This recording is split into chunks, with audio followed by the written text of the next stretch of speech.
Gwalior crime branch ने एक बड़े फर्जीवाड़ा का खुलासा करते हुए साइबर अपराध को अंजाम देने वाले 3 पुरुष और 2 महिला सदस्यों को दबोचने में सफलता प्राप्त की है। आरोपियों द्वारा सीएससी आईडी बनाने के नाम पर ठगी की इस वारदात को अंजाम दिया गया था। एडिशनल क्राइम राजेश दंडोतिया ने पूरे मामले की जानकारी देते हुए बताया कि क्राइम ब्रांच ने 5 लोगों को गिरफ्तार किया है। फरियादी मनोज कुशवाहा के साथ आरोपियों ने ठगी की वारदात को अंजाम दिया था, जिसमें कोडेक्स कंपनी के मैनेजर और 4 कर्मचारियों को पुलिस ने हिरासत में लिया है, जिसमें 2 महिला सदस्य भी शामिल है। कंपनी का हेड ऑफिस गाजियाबाद में है और कंपनी संचालक नोएडा का रहने वाला है। आरोपियों के कब्जे से 8 मोबाइल, 2 लैपटॉप जब्त किए गए हैं। थाना थाटीपुर पुलिस द्वारा आरोपियों से पूछताछ की जा रही है।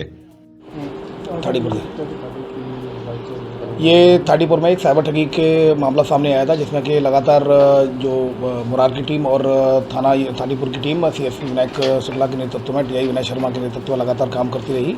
और इसमें बगड़ापुर निवासी ने फरियादी ने सूचना दी थी कि इस तरीके उसके साथ एक ठगी हुई है। वो सेंटर कहीं थाटीपुर के मयूर मार्केट में चल रहा है।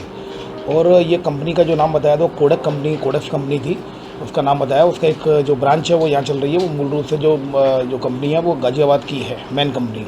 तो इस पर से इस फरियादी की रिपोर्ट पर से इसमें तत्काल इसमें कार्रवाई की गई और इसमें वहाँ पहुंचकर मयूर मार्केट स्थित पहुंचकर वो कोडेक्स कंपनी का जो ब्रांच ऑफिस था उसमें 5 कर्मचारी कार्य करते हुए पाए गए, जिसमें 2 कर्मचारी गाजियाबाद के थे, एक महिला जबलपुर की थी, एक गाजियाबाद की थी और 2 लोग यहाँ ग्वालियर के होना पाए गए। तो कुल एक मंडला की जबलपुर मंडला की थी एक महिला, 2 गाजियाबाद के थे, बाकी 2 लोकल के थे। कुल मिलाकर 5 लोगों को हिरासत में लिया। जब पूछताछ की गई तो उनके द्वारा ये बताया गया कि वो एक ठगी का काम कर रहे हैं। ये बेसिकली जिस तरह MP ऑनलाइन गवर्नमेंट पोर्टल होता है, उसी तरह जो CSC इनके द्वारा कॉमन सर्विस सेंटर नाम का एक पोर्टल बनाया गया, जो प्राइवेट पोर्टल है और जो कि ID बनाने का झांसा देता था। इनके द्वारा कस्टमरों को फ़ोन किया जाता था अपने कॉल सेंटर से कि हम आपकी ID बनाएंगे और उसकी फिर रजिस्ट्रेशन फ़ीस के नाम पर 3500 रुपये चार्ज लेते थे। फिर ट्रेनिंग के नाम पर, इसके अलावा प्रोसेसिंग फ़ीस के नाम पर अन्य कई चार्जेज इनके द्वारा लिए गए। कुल मिलाकर इस व्यक्ति के साथ 50,000 रुपये से ज़्यादा की ठगी की गई और उन्होंने एक्सेप्ट कर लिया गया। फिर उनका जो रिकॉर्ड दिखा गया, उनके द्वारा पूछताछ में बताया कि लगभग 200 लोगों के साथ उनके द्वारा भी ठगी की गई है और जो कि मध्य प्रदेश ही नहीं बल्कि झारखंड, बिहार, उड़ीसा, राजस्थान, अन्य स्टेटों में भी इनके द्वारा कस्टमरों की ID बनाने के नाम पर उनके साथ धोखाधड़ी की है। और फरियादी के द्वारा ये भी बताया गया था कि जब पैसा पूरा जमा करा लिया गया, उस और पैसों की लगातार मांग करते रहे, वो ID मेरी बनाई नहीं, तब मुझे शक हुआ कि ये फ्रॉड का मामला है। तो मैं चूँकि इलेक्ट्रॉनिक मीडिया के माध्यम से कहना चाहूँगा, कभी भी कोई अगर रजिस्ट्रेशन फ़ीस के नाम पर, प्रोसेसिंग फ़ीस के नाम पर अगर आपसे पैसा लेता है तो आप उसको वेरीफाई करें, ऑथेंटिक वेबसाइट पर जाएँ।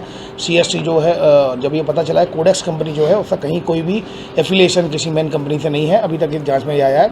इनके कब्जे से 2 लैपटॉप और 8 मोबाइल जब्त कर लिए गए हैं। अब चूँकि लगातार हमारी साइबर की टीम इस लैपटॉप में इनका जो डाटा है, डाटाबेस को खंगाल लेगी। इसमें क्या क्या और भी जो एविडेंस मिलेंगे उसके आधार पर वैधानिक कार्रवाई सुनिश्चित की जाएगी। फिलहाल थाना थाटीपुर में IP सेक्शन 406 के तहत केस रजिस्टर किया जाकर इन्वेस्टिगेशन में लिया गया है।